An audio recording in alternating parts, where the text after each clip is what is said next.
Imagine that your life is like a big hourglass. The sand falls, grain by grain. Now, imagine that every time you have a negative thought, it's as if someone turned the hourglass sideways and started pouring sand down the middle. You don't even see it, but you're wasting time. Literally. Does it seem like an exaggeration? Maybe. But what if it isn't? What if negative thoughts aren't just bad ideas that cross your mind, but signals that send dangerous messages to your body, wearing it down from the inside?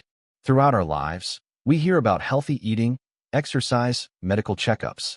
All of this is important, of course, but almost no one talks about how what you think and how you think could be shortening your life as much as smoking, poor sleep, or a terrible diet. If you want to learn how to keep the sand in your hourglass in place and live longer, sign up here and let's change this game together. Let's simplify.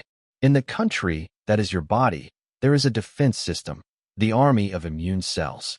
They are the guards who patrol the streets, arrest the villains, viruses and bacteria, and make sure everything works. But these guards receive orders directly from your mind.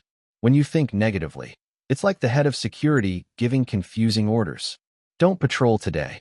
Leave the gates open. Or worse, attack the residents themselves.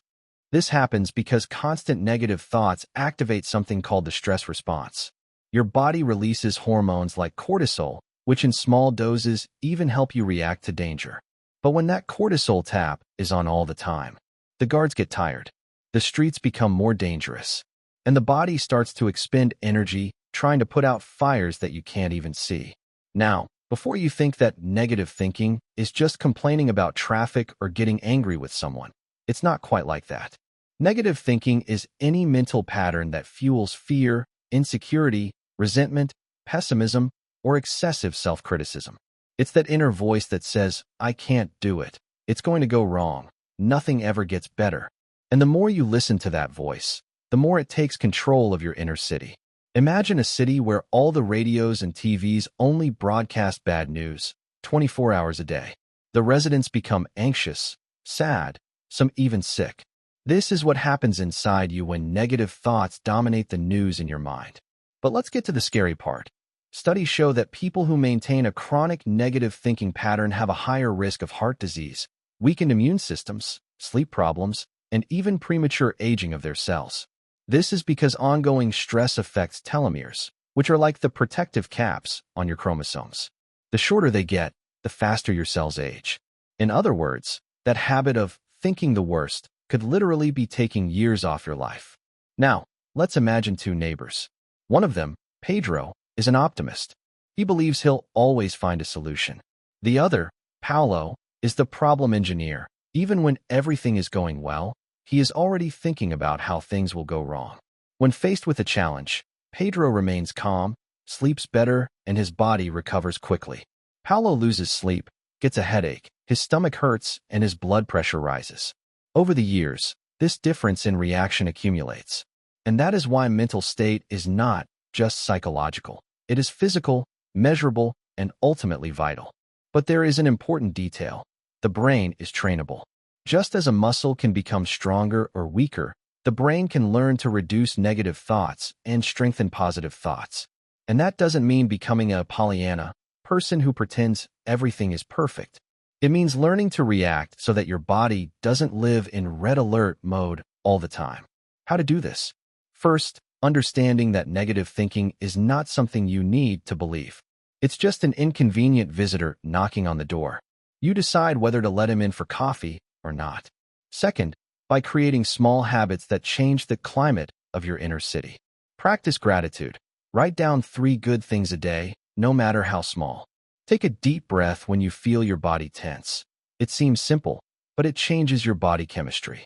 Reduce exposure to toxic news. If TV and cell phones only bring tragedy, your brain will think it's living in the apocalypse.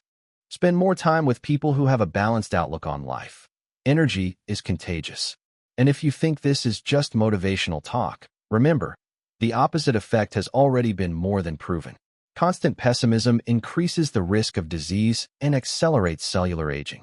If the negative can do harm, why can't the positive do good? Let's use another metaphor. Imagine that your mind is a garden. Negative thoughts are weeds. You don't have to hate them. They're just doing their job. But if you don't take care, they take over. Positive thoughts are the flowers and trees you plant. The more you water and care for them, the less space there is for weeds. The problem is that many people spend more time feeding the weeds without realizing it. Every acidic comment, every thought of, I can't do it, every prediction of disaster, it's like throwing fertilizer on the wrong plants. And your body responds to this as if it were living on a battlefield, not in a garden. And here comes a curious part. It's not just what you think, but how you interpret what happens. Two people can go through the same situation. One thinks, this is the end. The other thinks, that's a challenge. To the body, these two phrases are completely different worlds. In the first case, the nervous system activates the maximum alarm. In the second, it mobilizes energy in a more balanced way, without destroying itself in the process. Now, before you demand perfection from yourself, let's face it, we're all going to have negative thoughts from time to time. The secret is not to eliminate them completely, but to prevent them from being the bosses of your mind. You can even invite them for a quick coffee, but you don't have to let them move into your house. And remember those telomeres I mentioned earlier? They also respond positively to practices that reduce stress and increase positive emotions. Meditation, laughter, good relationships, faith, purpose, all of these help protect and even restore these protective tips of cells. In other words, taking care of your mind is literally taking care of your longevity. Ultimately, life will have good and bad moments, successes and failures, sunshine and storms. But you can always choose whether you want to live like a meteorologist who announces catastrophe every day, or like someone who recognizes the clouds, but also knows how to appreciate when the sun appears. Perhaps the big secret is to understand that negative thinking is not an invincible villain, but rather an alarm that sometimes rings unnecessarily. You don't have to run around every time it goes off. You can stop, breathe, and decide what your next action will be. What if every time you noticed a negative thought, you used it as a signal to do something good for yourself, like stretching your body, listening to music you like, sending a message to a friend? Little by little, your brain learns that the negative is just a reminder to take care of yourself. Because, in the end, we don't just live by the years we have, but by how those years are lived. And if cultivating a lighter, more balanced mind can not only improve the quality of your days, but also add more days to your life, perhaps it's worth starting now. So, the next time a negative thought knocks on your door, remember, you are the boss of the house. Decide whether he stays or if it's time to show him the way out. Your body and your future will thank you. If you also want to protect every grain of your hourglass and gain more life, this channel is for you. Comment, today, I choose to think to live more, and sign up to cultivate a light and healthy mind. And don't leave yet. Here's a video with the secret to longevity they're hiding from you.